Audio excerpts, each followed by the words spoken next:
गुरु प्यारी सात संगत जी, आप सभी को प्यार भरी राधा स्वामी जी। संगत जी, बाबा जी सुनाएंगे आज हमें एक ब्राह्मण और उसकी 5 बहुओं की साखी, जो कि एक प्रेरणादायक है। इसीलिए संगत जी साखी को पूरा सुनिएगा। बाबा जी फरमाते हैं, किसी नगर में गोपाल दास का एक नाम का ब्राह्मण अपनी पत्नी के साथ रहता था।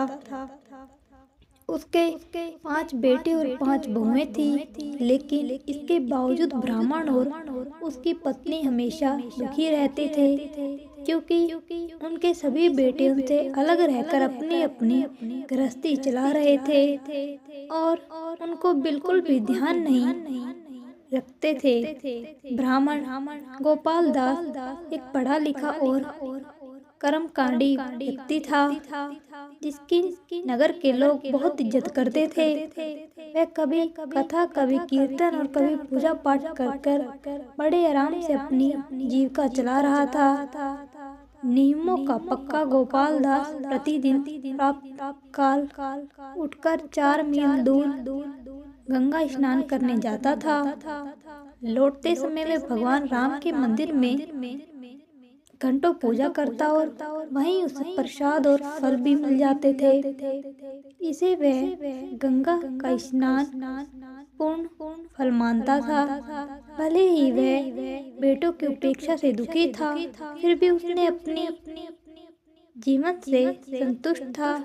एक दिन की बात है, गोपाल दास की पत्नी बहुत बीमार पड़ गई और बहुत इलाज कराने के बाद भी उसकी हालत में कोई सुधार नहीं हुआ। ब्राह्मण की पत्नी का निधन हो गया। पत्नी के निधन के बाद ब्राह्मण बोला, हे ईश्वर, अब इस बुढ़ापे का सहारा कैसे चलेगा? मेरे बेटे तो पहले ही मुझसे अलग हैं, अब मेरी देखभाल कौन करेगा? पत्नी की मृत्यु ने गोपाल दास को पूरी तरह से तोड़ दिया और वह खुद भी बीमार रहने लगा। कुछ दिनों में उसकी हालत इतनी बिगड़ गई कि वह नदी पर स्नान करने जाने में असमर्थ हो गया। अब वह पड़ोस के लड़कों से कहकर पास के कुएं से पानी मंगवाता और उसी से स्नान करता। वह सोचने लगा, यह बुढ़ापा भी कितना दुखदाई होता है। 5 बेटे और 5 बहुएं होते हुए भी आज मुझे गंगा जल तक उपलब्ध नहीं हो पा रहा है। बीमारी के कारण उसका घर आना जाना भी बंद हो गया, जिससे उसकी आमदनी रुक गई। उसकी हालत दिन ब दिन और खराब होती चली गई और अब पूरी तरह से अकेला और असहाय महसूस करने लगा। वह सोचता रहता से मैंने गंगा में स्नान करना बंद किया है, तभी से दुर्भाग्य मेरे पीछे पड़ गया है। लेकिन अब तो मैं हाथ पैरों से लाचार हूँ, नदी तट पर भी कैसे जाऊं? धीरे धीरे यह बात उसके मन में घर कर गई। मुसीबतों से छुटकारा पाने के लिए गंगा स्नान करना जरूरी है। एक दिन उसने तय किया कि बहुओं से सहायता मांगी जाए, क्या पता उन्हें उस पर दया आ जाए। यह सोचकर वह सबसे पहले बड़ी बहू नीलम के घर पहुंचा। वह बोला, बहू, तू तो हमारे घर की लक्ष्मी है। ससुर की सेवा का पुण्य तुझे आज तक नहीं मिला। सास ससुर की सेवा से संतान में बुद्धि आती है और घर में सुख शांति रहती है। देख, तेरी सास तो चली गई, अब मैं ही बचा हूँ। मैं भी थोड़े दिनों का मेहमान हूँ। पता नहीं कब सांस की डोर टूट जाए। मेरे जीवन भर नियम से गंगा स्नान किया है, पर अब इस बुढ़ापे की काया से यह सब संभव नहीं है। क्या तू रोज एक मटका गंगा जल भरकर ला सकती है? तो तुझे पुण्य मिलेगा और मैं गंगा जल से स्नान कर सकूंगा। बड़ी बहू नीलम, जो बेहद चालाक थी, ससुर की चिकनी चुपड़ी बातों में नहीं आई। उसने कहा, बात तो आपने बिल्कुल सही कही है पिताजी, मेरा भी आपकी सेवा करने का मन है, लेकिन आप जानते हैं मेरी गृहस्थी बहुत बड़ी है। सुबह सुबह बच्चों का नहलाना धुलाना, गाय भैंसों का चारा देना और घर के ढेरों काम करने पड़ते हैं। अब आप ही बताएं, मैं 4 मील दूर नहीं नदी पर कैसे जा सकती हूँ? पिताजी, मेरा तो यही सुझाव है कि आप मुझसे छोटी बहू के पास चले जाएं। मैंने सुना है वह दिन भर खाली बैठी रहती है। ब्राह्मण गोपाल दास बोला, शायद तुम ठीक कह रही हो। अच्छा है, मैं चलता हूँ। और वह एक गहरी सांस छोड़कर धीमे कदमों से आगे बढ़ने लगा।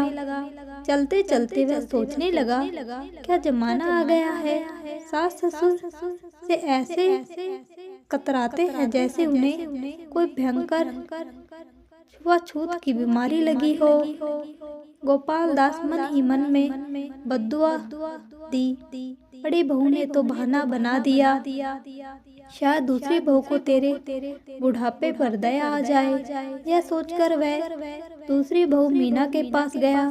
गोपाल दास ने उसे भी वही बात कही, बहू, क्या तुम अपने ससुर के लिए रोज एक मटका गंगा जल भरकर ला दिया करेगी? इससे मुझे गंगा जल से स्नान करने का पुण्य मिलेगा।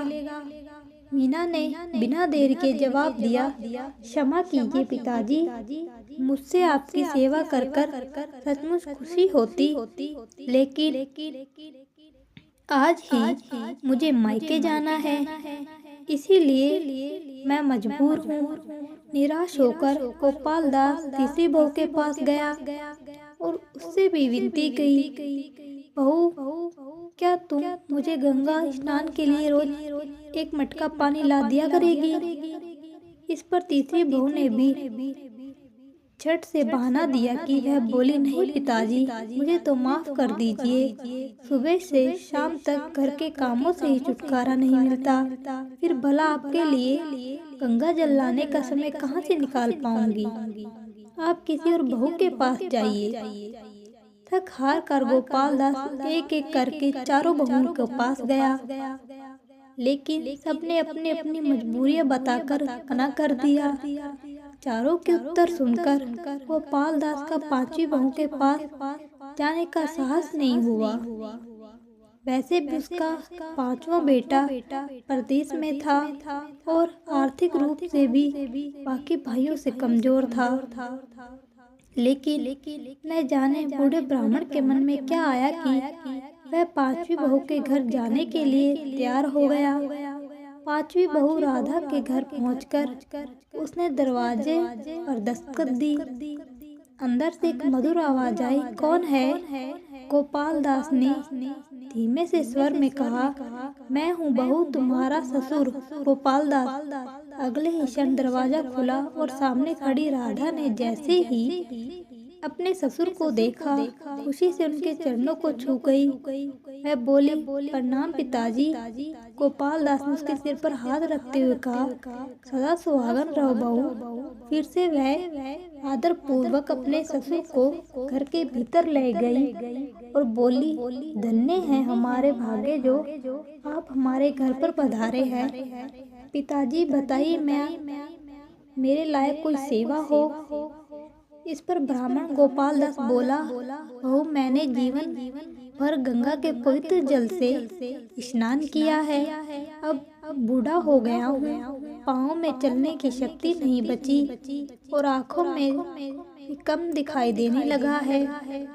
गंगा नदी भी यहाँ से 4 मील दूर है, जहाँ रोज जाना मेरे लिए संभव नहीं है।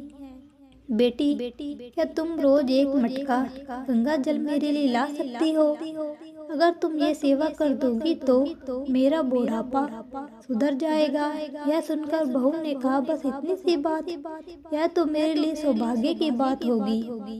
पिताजी, कम से कम आपने मुझे इस सेवा के योग्य तो समझा। आप विराजिए, मैं आपके लिए जलपान लाती हूँ। राधा ने गोपाल दास को प्रेम पूर्वक जलपान कराया और उन्हें घर पर ही रोक लिया। दूसरे दिन वह गंगा किनारे पहुंची। पहले उसने स्नान किया और फिर मटका भरकर घर लौटने लगी।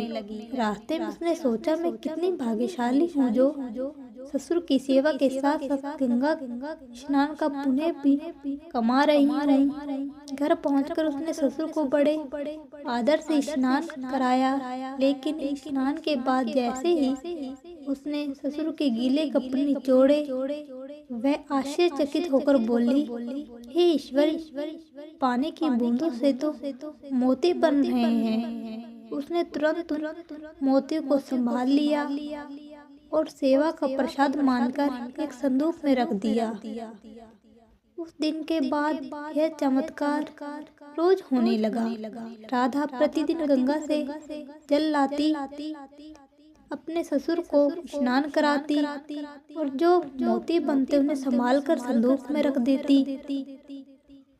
कुछ दिन बाद जब राधा के पास बहुत सारे मोती इकट्ठे हो गए तो वह उन्हें बाजार में बेचने के लिए गई। सुनार ने मोतियों को देखकर कहा, अरे ये तो नायाब मोती है, मैं इनके तुम्हें 500 स्वर्ण मुद्राओं की थैली देता हूँ, इन्हें संभाल कर रख लो। यह सुनकर राधा बहुत खुश हुई। उसने उन पैसों से बाजार से ससुर के लिए सुंदर सुंदर कपड़े खरीदे और खुशी खुशी घर की ओर चल दी। घर पहुंचकर उसने ससुर से कहा, पिताजी, आपने ये फटी हुई धोती पहन रखी है, ये लीजिए नई धोती पहनिए। उन्होंने हैरानी से पूछा, नई धोती? लेकिन बहू, इतनी कीमती कपड़े आए कहाँ से? इस पर राधा मुस्कुराती हुई बोली, यह सब आपकी सेवा का ही फल है पिताजी। ससुर कुछ समझ नहीं सका और चुपचाप कपड़े लेकर अपने कमरे की ओर चले गए। इसके बाद जैसे जैसे समय बीत गया, गोपाल दास की गरीबी, लाचारी और बीमारी मानो पूरी तरह से दूर हो गई। उनका जीवन पहले से कहीं अधिक सुखमय हो गया। कुछ दिन बाद और बीतने पर जब राधा के पास फिर से बहुत सारे मोती इकट्ठे हो गए तो उसने एक दिन ससुर से कहा, पिताजी, घर में पूजा पाठ हुए काफी समय हो गया है, मैं चाहती हूँ कि आप एक विशाल पूजा का आयोजन करें और आस-पास के सभी लोगों को भोजन के लिए न्योता दें। ससुर ने हैरानी से कहा, बहू, ये तुम क्या कह रही हो? विशाल पूजा का आयोजन और दावत में बहुत सारा पैसा लगेगा। राधा ने मुस्कुराते हुए जवाब दिया, पिताजी, पैसों की जरा भी चिंता मत कीजिए, आप बस पूजा और दावत की तैयारी करें। राधा की बात सुनकर ब्राह्मण गोपाल दास को बेहद आश्चर्य हुआ। वह सोचने लगा, यह बहू तो गरीब है, फिर यह दावत और पूजा का प्रबंध कैसे करेगी? उन्हें यह नहीं पता था कि गीले कपड़ों की बूंद मोती बन जाती है। यह सब ना पता होने की एक वजह से तो यह थी कि उनकी आंखों की रोशनी कम हो गई थी और दूसरी यह कि वह स्नान के तुरंत बाद अपने कमरे में चले जाते थे। फिर ससुर ने सोचा, खैर, बहू जैसा चाहती है वैसा ही करता हूँ, आखिर मेरी बहू है, अगर उसमें सामर्थ्य ना होता तो वह इतनी बड़ी बात कहती ही नहीं। सुबह दिन पर पूजा पाठ बड़े धूमधाम से संपन्न हुआ।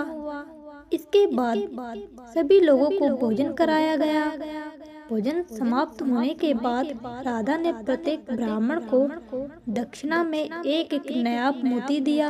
ब्राह्मण यह मोती पाकर अत्यंत प्रसन्न हुए। उसी दिन से राधा पूरे नगर में चर्चा का विषय बन गई।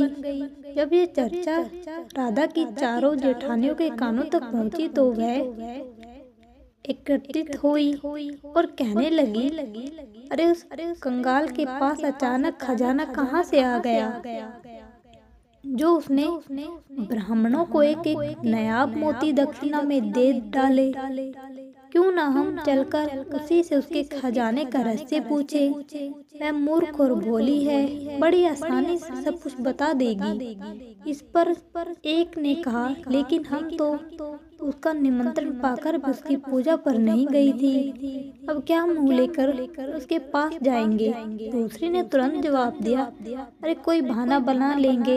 यह तय कर चारों जेठानियां फल और मिठाई लेकर राधा के घर पहुंची।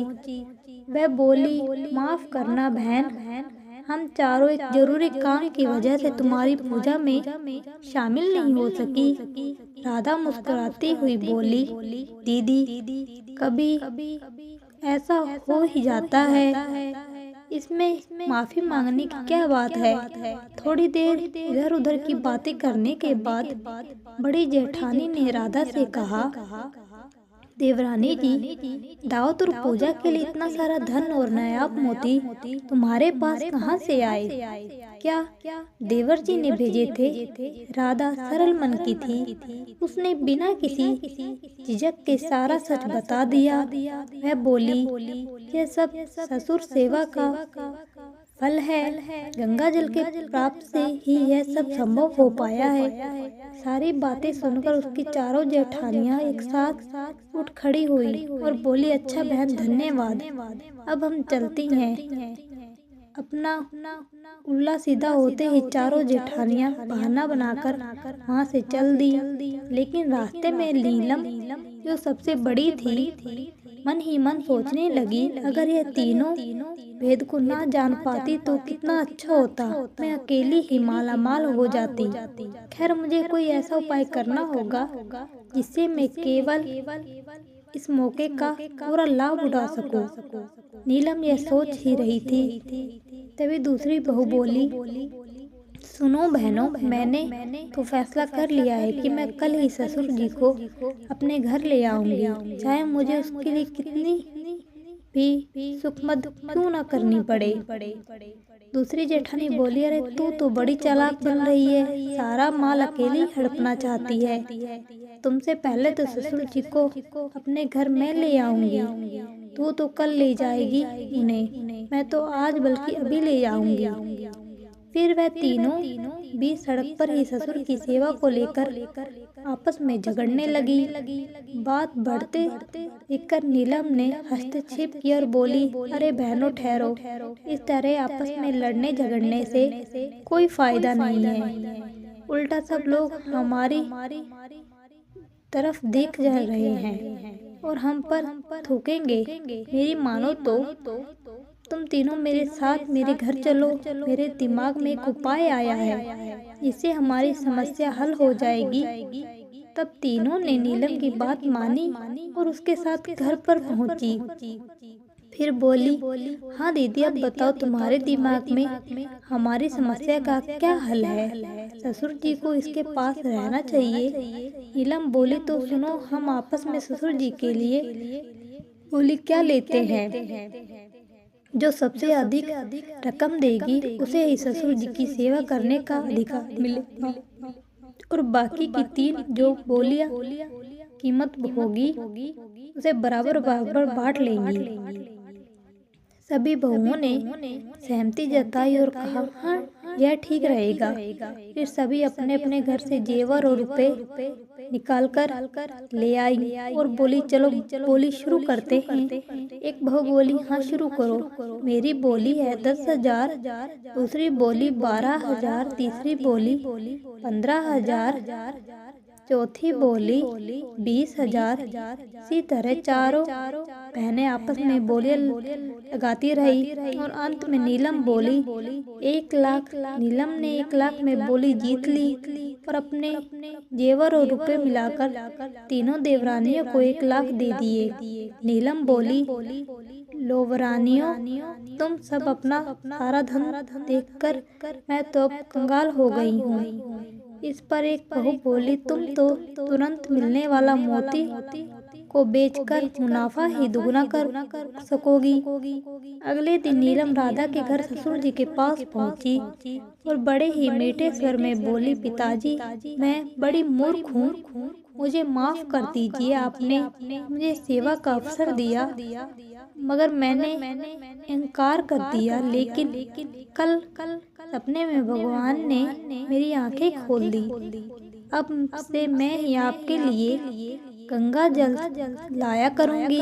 देवरानी को वहां से लाते हुए बहुत दिन हो गए, अब उस बेचारी को आराम मिलना चाहिए। बूढ़े गोपाल दास को मोतियों के रहस्य की जानकारी अब तक नहीं हुई थी। उसने सोचा, लगता है छोटी बहू के सेवा भाव को देखकर उसको भी सद्बुद्धि आ गई है।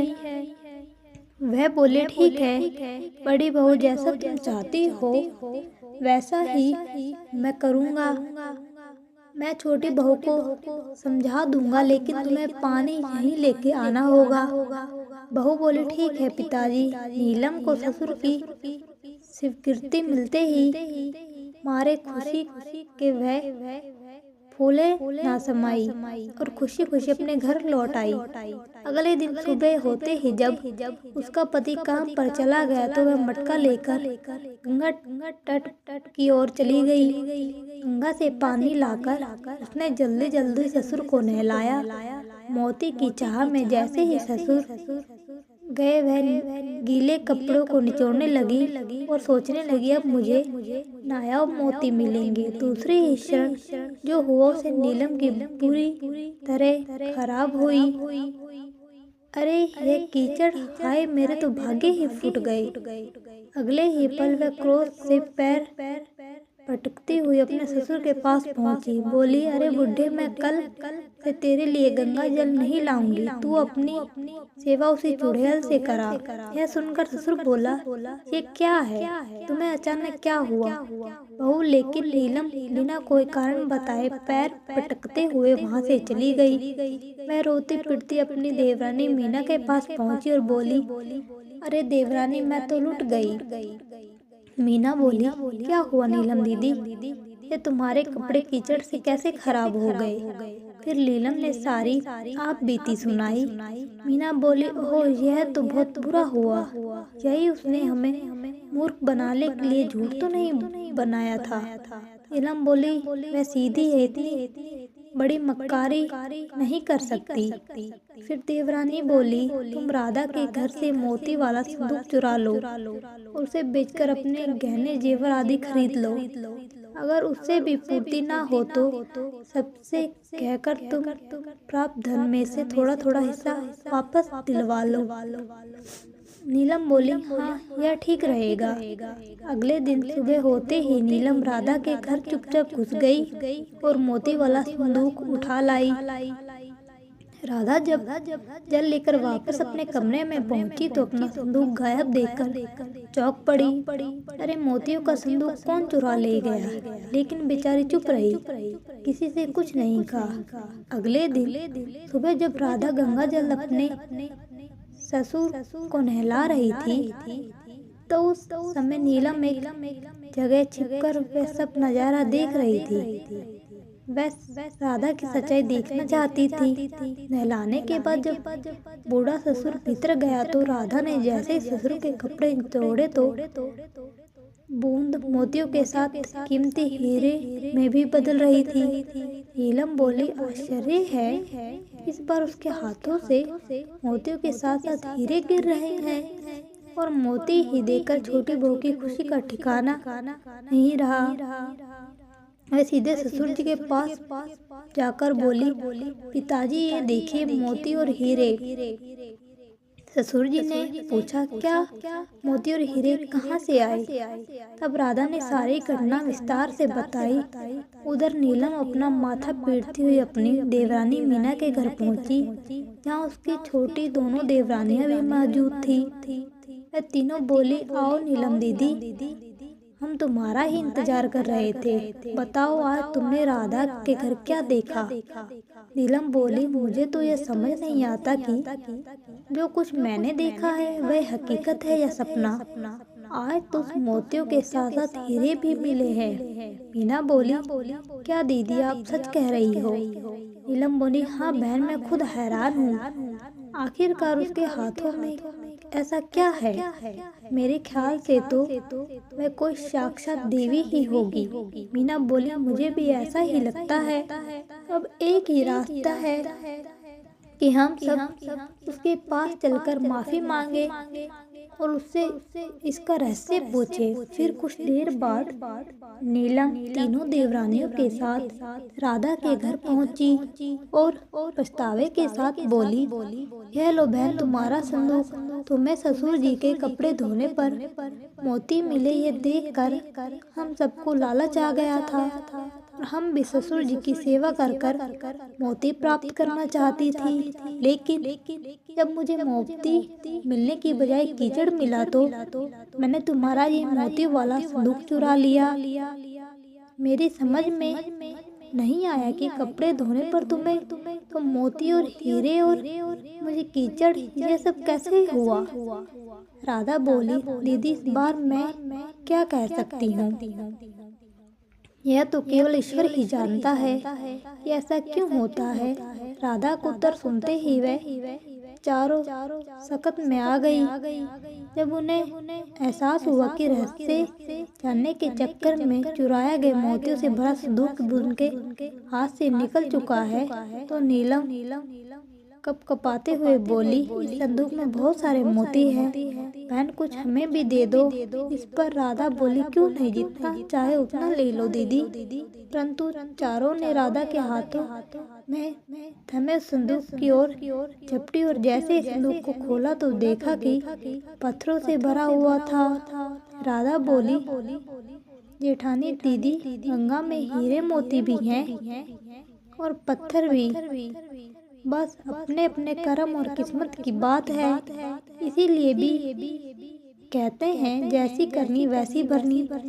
जो जैसा कर्म करता है उसका फल वैसा ही मिलता है। सभी के चेहरों पर सन्नाटा छा गया और वे एक दूसरे को देखने लगी। फिर नीलम बोली, मुझे क्षमा कर दो बहन, और कोई ऐसा उपाय बताओ कि जिससे मुझे मेरा धन वापस मिल जाए। क्षमा मांगते हुए नीलम ने नीलामी वाली बात भी राधा को बता दी। राधा की बात सुनकर बाकी तीनों की आंखों में भी खुल चुकी थी। वह तुरंत नीलम से बोली, हम लालच में तुम्हारे हथियों में धन में लौटाने को तैयार हैं और कसम खाती हैं कि अब कभी लालच नहीं करेंगी, बल्कि मन में सेवा भाव बनाए रखेंगे। और राधा बहन, तुम भी हमें माफ कर दो। राधा का मन बहुत बड़ा था। उसने ना केवल उन चारों को माफ किया, बल्कि आज से ही मिले मोती और हीरे को भी उनमें बराबर बराबर बांट दिया। राधा बोली, अब जाओ, जाकर आनंद फूको रहो, लेकिन भूलना मत कि इंसान को अपना इनाम कभी खराब नहीं करना चाहिए। चारों खुशी अपने घर लौट गई। इस घटना से राधा शीघ्र ही अपने नगर में अपनी महानता के लिए मशहूर हो गई। संगत जी, साखी में से हमें एक बहुत ही गहरी सीख मिलती है कि हमें कोई भी कार्य लालच के विभूत होकर नहीं करना चाहिए, क्योंकि निस्वार्थ भाव से किया गया कर्म और सेवा हमेशा फलदायी होता है। अच्छे कर्मों और माँ बाप की निस्वार्थ सेवा से जीवन आज नहीं तो कल जरूर उज्जवल होता है। तो साथ संगत जी, आपको ये साखी कैसी लगी, हमें कमेंट बॉक्स में जरूर बताएं। अगर आप हमारे चैनल पर नए हैं तो चैनल को सब्सक्राइब कर लीजिए। राधा स्वामी जी।